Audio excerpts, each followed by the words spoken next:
한 가지 질문으로 설교를 시작하려고 합니다. 여러분 좀 큰 질문이고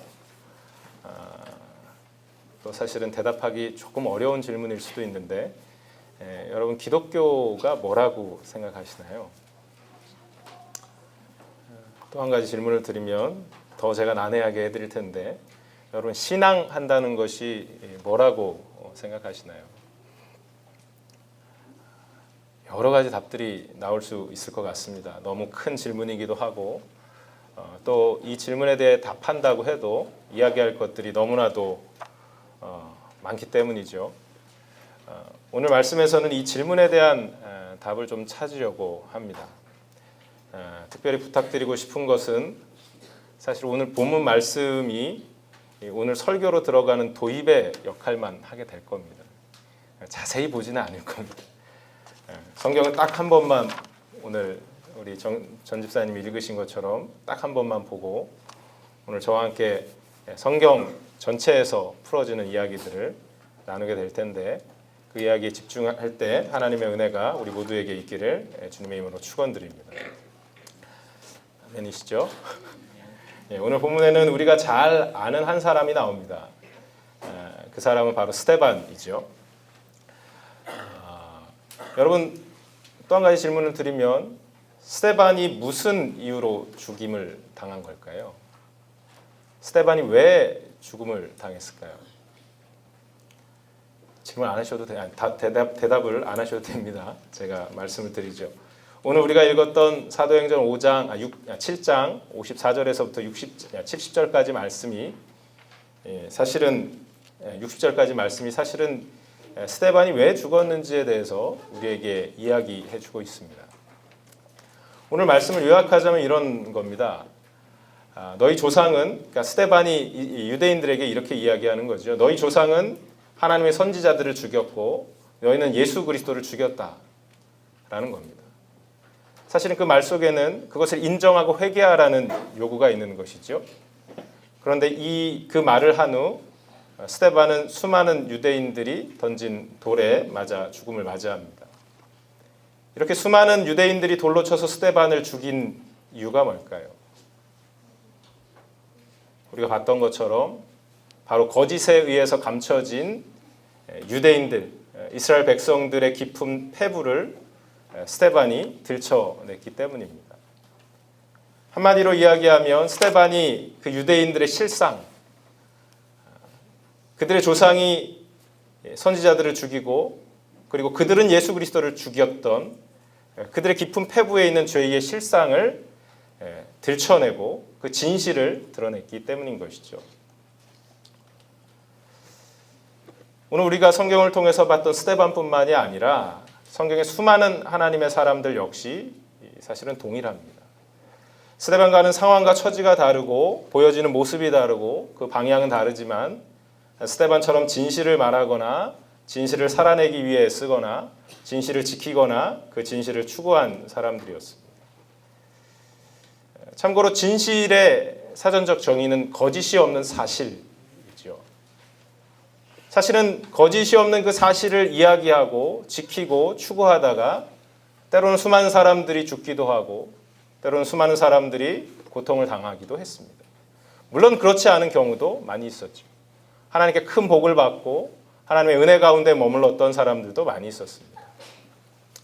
그런데 이 거짓과 진실의 이야기는 사실 창세기 1장부터 등장합니다. 태초에 하나님이 천지를 창조하시니라. 창세기 1장 1절 말씀이죠. 이 말씀이 거짓인가요? 사실인가요? 우리 중고등부 이 말씀이 거짓인가요? 사실인가요? 사역자분이 누구시죠? 누가 이 교육을 시키고 이게 태초에 하나님이 천지를 창조하셨다는 것이 거짓인가요? 사실인가요? 사실이죠. 그러면 하나님이 지으신 그 모든 것을 보시기에 심히 좋았다라는 것이 거짓인가요? 아니면 사실인가요? 사실이죠. 이것을 우리는 조금 종교적인 의미를 더해서 진리라고 부릅니다. 그런데 곧 이 진리와 이 사실 앞에 거짓이 등장하기 시작합니다. 그리고 거짓이 사실을 폄하하고 침해하기 시작하는 것이죠. 그런 상황이 나타난 것이 창세기 3장에 있는 본문입니다. 3장 1절에 보면 이런 말씀이 나오죠. 뱀이 여자에게 물어 이르되 하나님이 참으로 너희에게 동사한 모든 나무의 열매를 먹지 말라 하시더냐? 뱀이 묻습니다. 그랬더니 하와, 여자가 대답하죠. 이렇게 대답합니다. 여자가 뱀에게 말하되 동산 나무의 열매를 우리가 먹을 수 있으나 동산 중앙에 있는 나무의 열매는 하나님의 말씀에 너희는 먹지도 말고 만지지도 말라 너희가 죽을까 하노라 하셨느니라 라고 대답합니다. 여러분 조금 고민이 필요한 질문이긴 한데요. 여러분 하와가 대답한 이 여자가 대답한 것이 사실인가요? 거짓인가요?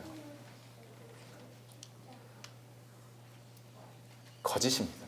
정확히 말하면 하나님이 말씀하신 것과 하나님이 말씀하신 사실과 사단이 이야기한 그 거짓 그 둘을 타협하여 대답한 것이 하와의 대답이었습니다.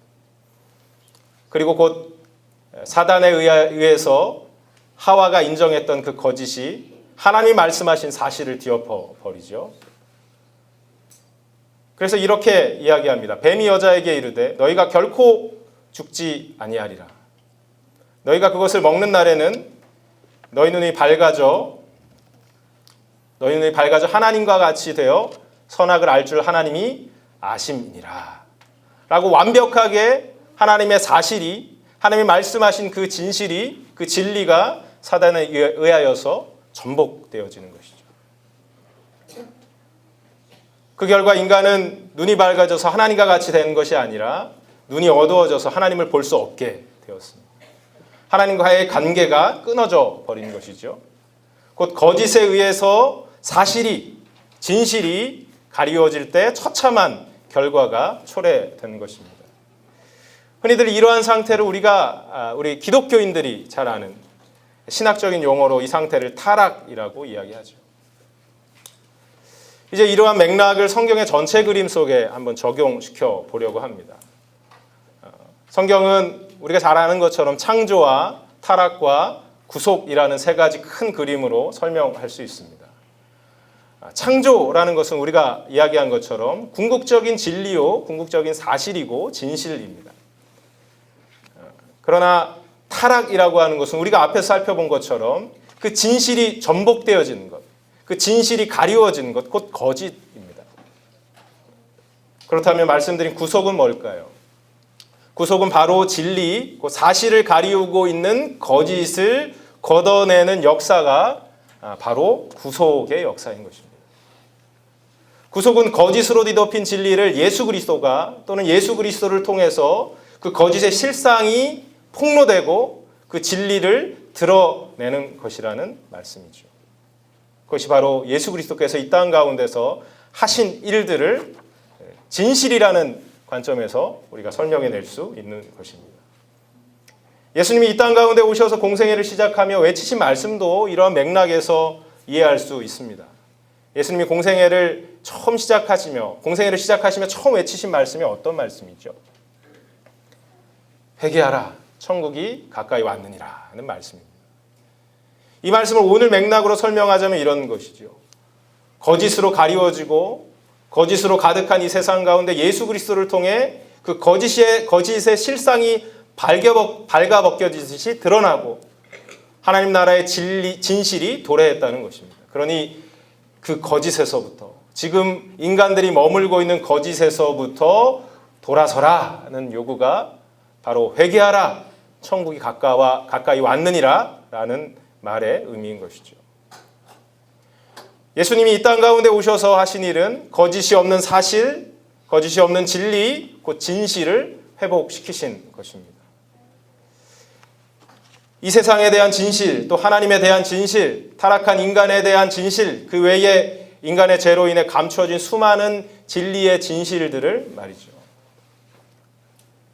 여러분 그렇다면 그리스도인은 누구이고 교회는 무엇입니까? 바로 예수 그리스도를 통해 궁극적인 진리를 발견하고 그 진실을 살아내고 그 진실을 드러내는 사람이 그리스도인이요, 그들의 모임이 에클레시아, 바로 교회인 것이죠. 그럼 여러분에게 한번 질문해 봅니다. 저에게도 질문해 보는 것이죠. 그리스도인들이 발견하고 추구하고 회복해야 될 그 진실이라는 것이 무엇일까? 우선 우리는 성경에서 말하는 4가지 영역에서 진실을 찾고 찾은 진실을 살아가며 그 진실을 드러내야 합니다. 첫 번째는 하나님과의 관계에서의 진실입니다. 우리는 하나님께 의존적인 관계를 맺고 사랑의 교제를 나누도록 창조되었습니다. 그것이 하나님께서 디자인하신 것이죠. 이 말은 그렇게 하지 않으면 우리의 존재 자체가 무의미하다는 것입니다. 그 존재 자체가 의미가 없어진다는 것이죠. 인간이 인간으로 살 수 없다는 것입니다. 이것이 하나님과 관계하는 인간에 대한 궁극적인 진리요 진실입니다.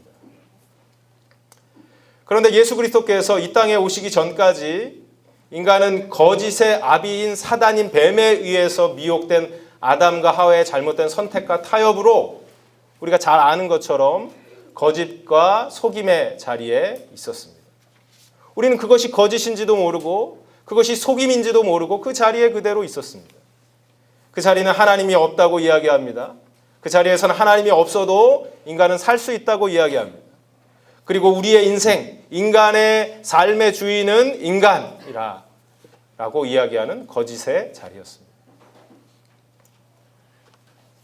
그러므로 이 거짓의 자리를 박차고 일어나 하나님과의 친밀한 교제와 만남의 자리로 나아가야 한다는 것. 그런데 그럴 지식도 능력도 길도 어떠한 가능성도 우리에게 없다는 것. 그것이 우리 인간이 거짓으로 인해 처한 현실이었습니다. 하지만 이제는 예수 그리스도를 통해서 그 거짓의 어둠이 걷어진 것이지요. 그리고 하나님과의 관계를 끊어버렸던 죄를 사함받고 이 땅 가운데서 하나님과의 친밀한 교제의 자리로 나아갈 수 있게 되었다는 것. 그것이 바로 예수 그리스도를 통해서 밝혀지고 이루어진 궁극적인 진실인 것입니다. 예수님이 이 땅 가운데 오시기 전까지는 우리는 그 사실을 알지 못했습니다. 그리고 그 사실을 알 수 있는 방법을 우리가 알지 못했던 것이지요. 그런데 예수 그리스도를 통해서 그 궁극적인 진실이 밝혀지고 드러난 것이었습니다.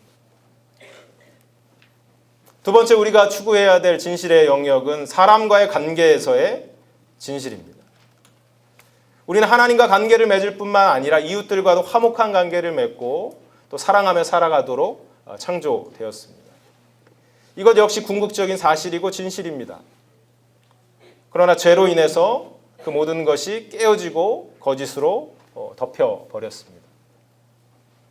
아담과 하와의 타락 이후에 인간의 관계의 현실이 어떠한지 우리가 너무나도 잘 알고 있지요. 상대방을 속이고 짓밟으며 살아가야 하는 약육강식이 우리의 인간의 세상에, 인간이 살아가고 있는 이 세상에 가장 중요한 원리가 되었습니다. 다른 이들의 슬픔이 곧 나의 기쁨이죠. 다른 이들의 실패가 나의 성공이고 다른 이들의 불행이 나의 행복이 되는 세상이 되었습니다. 우리가 의도하지 않지만 우리의 기쁨은 다른 사람들의 슬픔이고 우리가 의도하지 않았지만 우리의 성공은 다른 사람들의 실패고 우리가 의도하지 않았지만 우리의 행복은 또 다른 사람들의 불행을 낳게 되는 것. 그것이 우리가 대면하고 싶지는 않지만 우리가 인정할 수밖에 없는 우리가 살아가는 이 세상의 현실인 것이죠. 여러분, 이것이 진실인가요? 이런 세상의 실상이 진실인가요? 아닙니다. 이런 현실은 거짓입니다. 예수 그리스도를 통해서 이 거짓이 걷어지는 것, 그리고 예수 그리스도를 통해서 어떠한 어려움이 있더라도 이 거짓을 걷어내고 이웃과 화목한 관계를 맺으며 사랑하며 살아가야 된다는 것, 바로 이것이 진실인 것이죠. 바로 이것이 예수 그리스도를 통해서 우리에게 드러난 궁극적인 진리이고 구원을 통해서 우리에게 주어진 하나님의 선물인 것입니다.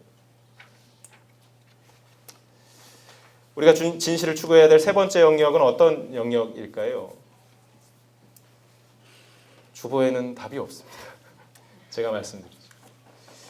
다른 피조물들과의 관계에서의 진실입니다. 온 천지 만물은 인간의 타락 전까지 하나님이 보시기에 성경에 나와 있는 것처럼 참으로 좋았습니다. 하나님이 디자인하신 대로 완벽하게 결과되어졌다는 것이죠. 그러나 우리가 잘 아는 것처럼 인간의 죄로 인해서 온 피조물은 저주를 받게 되었습니다. 모든 피조물의 균형이 깨어진 것이죠. 이것이 거짓으로 인해서 이 세상이 처한, 이 세상의 피조물들, 자연세계가 처한 현실입니다. 그럼에도 불구하고 인간의 죄로 인해 저주받은 이 땅과 피조물들, 탄식함으로 하나님의 아들들이 나타나기를 고대하고 기다리고 있는 모든 피조물들은 인간의 남용과 착취의 대상이 아니라, 파괴의 대상이 아니라, 그것은 피조세계가 타락으로 인해 저주 가운데 있지만 그럼에도 불구하고 지혜롭게 다스리고 보존시키고 발전시켜야 하는 대상인 것이죠. 또한 이것이 인간의 변하지 않는 본연의 사명인 것입니다. 만약 이 세상은 단순히 남용과 착취의 대상이고 파괴의 대상이고 정복의 대상이라고 이야기하는 사람이 있다면 그 사람이 바로 거짓을 이야기하고 있는 사람인 것입니다. 물론 인간의 노력에는 분명한 한계가 있고 또 피조세계의 완전한 회복과 최종적인 완성은 우리에 의해서 이루어지는 것이 아니라 예수 그리스도의 재림으로 성취될 것입니다. 하지만 분명히 우리가 기억해야 되는 것은 하나님이 이 땅 가운데 이 땅을 하나님의 샬롬으로 통치하고 다스리고 계시듯이 인간을 통해 온 피조물 가운데 하나님의 샬롬의 나라가 그 통치가 선포되어져야 된다는 사실입니다. 현실에서 자연을 온전히 다스리고 보존하고 그 잠재된 아름다움을 개발시키고 발현해내야 한다는 것, 바로 이것이 거짓에 감춰져 있던 드러나야 될 하나님의 궁극적인 진리이고 또 진실인 것이죠. 그럼 네 번째, 인간이 추구해야 될, 그리스도인이 추구해야 될 진실은 어떤 진실일까요? 그 진실은 바로 인간, 우리 자신에 대한, 우리 자신과의 관계에서의 진실입니다. 여러분, 인간은 이 땅에 유일하게 하나님의 형상을 따라 지어진 존재입니다. 그 어떤 피조물도 하나님의 형상을 따라 지어지지 않았습니다. 오직 인간만이, 우리들만이 하나님의 형상을 따라 지어진 존재이지요. 얼마나 완벽했던지 하나님의 왕권을, 그 통치권을 위임받아서 이 땅을 다스릴 만큼 지혜와 총명과 지식이 빼어난 존재가 우리였습니다. 아마도 하나님과 함께 동산을 거닐며 하나님 나라의 대사를 논하지 않았을까 상상해 볼 수도 있을 것 같습니다. 여러분, 이것이 우리의 본래의 진실이었습니다. 우리의 진실된 모습이었습니다.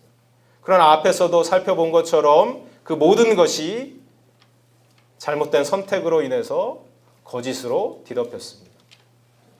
인간은 죄로 인해서 하나님과의 관계, 이웃들과의 관계, 다른 피조물들과의 관계뿐만이 아니라 자기 자신과의 관계에도 깨어진 채 살아가게 된 것이죠. 그 관계가 깨어지고 어그러지고 파괴되었습니다. 그래서 자신의 본래의 가치를 보지 못하게 된 것이지요. 그래서 이제는 온전히 자신을 사랑하거나 아끼지 못하게 된 것이 우리의 실상이 되었습니다. 때로는 교만함과 우월감으로, 때로는 수치심이나 열등감으로 괴로워할 수밖에 없는 존재가 우리가 되었습니다. 이로 인해서 현실에서 수많은 정신병적인 질환들이 찾아오기도 합니다. 심지어 스스로 목숨을 끊거나 다른 극단으로 다른 사람을 학대하고 공격하는 일들이 벌어지기도 합니다. 이것은 하나님의 형상으로 지어진 우리의 삶이, 그리고 우리의 존재가 거짓에 의해 파괴되었기 때문에 그렇습니다. 여러분, 그렇다면 우리의 삶의 진실은 무엇인가요? 하나님의 형상을 따라 창조된 우리의 삶의, 우리의 존재의 진실이 무엇이냐는 질문입니다. 여전히 우리는 하나님의 형상이라는 것입니다. 우리는 하나님의 자녀입니다. 돈과 명예와 권력과 지식 그 무엇도 우리가 하나님의 형상으로 창조되었고 하나님의 사랑스러운 자녀라는 사실을 더 귀하게도 더 천하게도 만들지 못합니다. 아니 우리의 우리됨은 세상의 그 어떤 것과도 아니 세상과도 바꿀 수 없는 아주 가치 있는 고결한 것입니다. 물론 저는 아니겠지만 여러분들은 매일 아침 거울을 보면서 생각이 조금 달라질 수도 있겠습니다만 우리는 하나님의 형상을 따라 창조된 아주 가치 있는 존재라는 것이 성경에서 이야기하고 있는 진실입니다. 그리고 그것이 회복돼야 될 진실인 것이죠. 여러분 다시 말씀드리지만 그리스도인은 바로 예수 그리스도를 통해서 거짓에 뒤덮여 있던 이 진실들을 발견한 사람들입니다. 그리고 거짓에 감춰져 있던 진리의 진실을 접한 사람들이 바로 우리 그리스도인들입니다. 그리스도인들은 이 진리의 진실을 아는 것이 아니라 이 진실을 살아내는 사람들입니다. 그리스도인은 삶으로 진리의 진리됨, 곧 진실을 보여줘야 하는 사람들인 것이죠. 더 나아가서 이 진실이라는 말이 단순히 기독교 교리를 논하거나 오늘처럼 성경 전체를 해석하는 차원에서만 쓰여져야 되는 것은 아니라고 저는 생각합니다.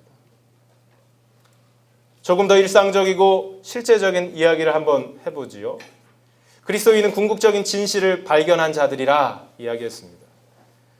그러므로 가장 단순하게 이야기하자면 그리스도인은 정직해야 됩니다. 거짓말하지 말아야 됩니다. 어떤 현실과 상황에 대해서 과장하지 말아야 됩니다. 또 비하하지 말아야 됩니다. 이것이 바로 진실을 지켜내는 첫 번째 걸음이기 때문입니다.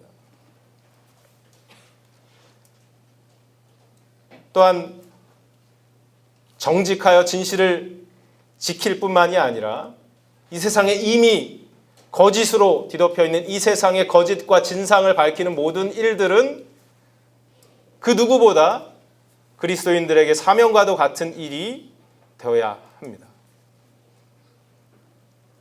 왜냐하면 우리만이 궁극적인 이 세상의 진실을 접한 자들이기 때문에 그렇습니다. 진실을 밝히는 문제는 더 나아가서 정의를 세우는 일과 긴밀하게 연결되기도 하기 때문입니다. 예를 들어 이런 것이죠. 그리스도인은 억울한 누명을 써서 힘들고 괴로워하는 이들의 진실을 밝혀내야 됩니다.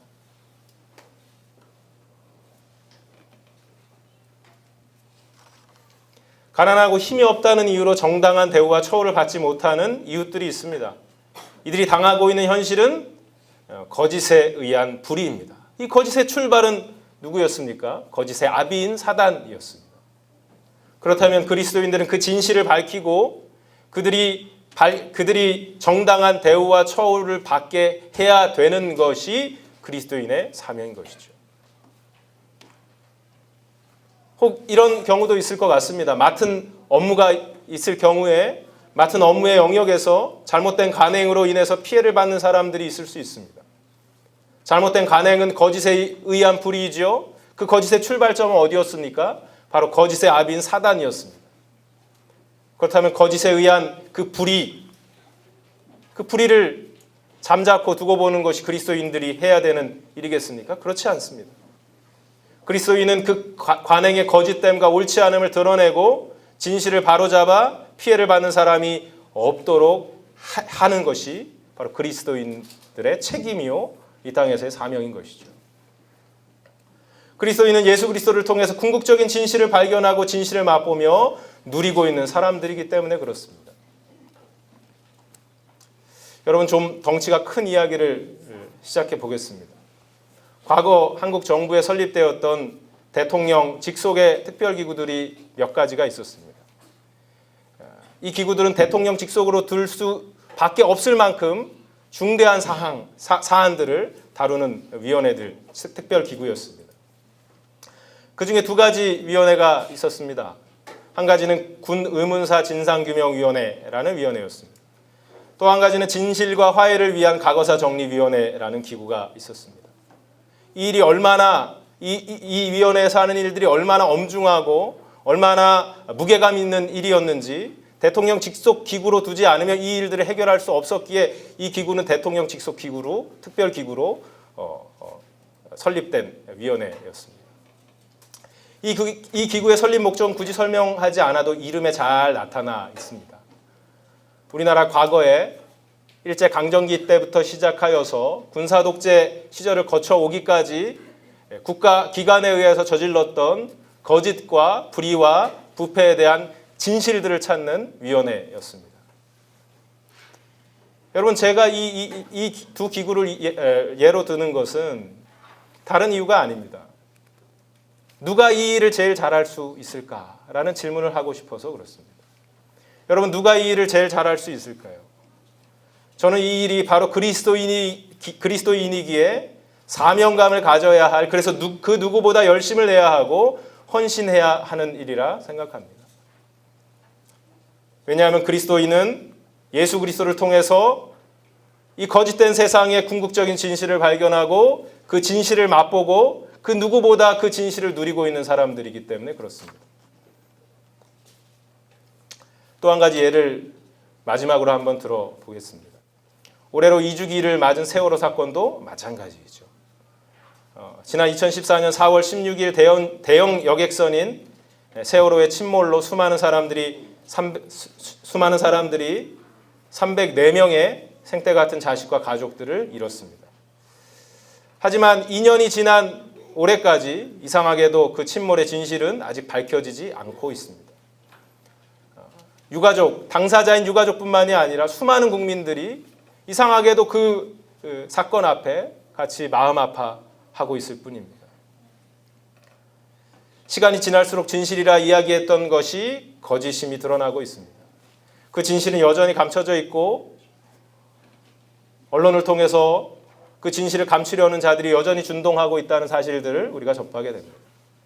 심지어 어떤 교회와 어떤 기독교 지도자들은 그들 스스로가 앞장서서 그 진실을 덮어가려는, 그 거짓이 드러나고 진실이 드러나는 것을, 거짓이 걷어지고 진실이 드러나는 것을 도리어 덮어가려는 자들을 옹호하고 있는 사람들이 있습니다.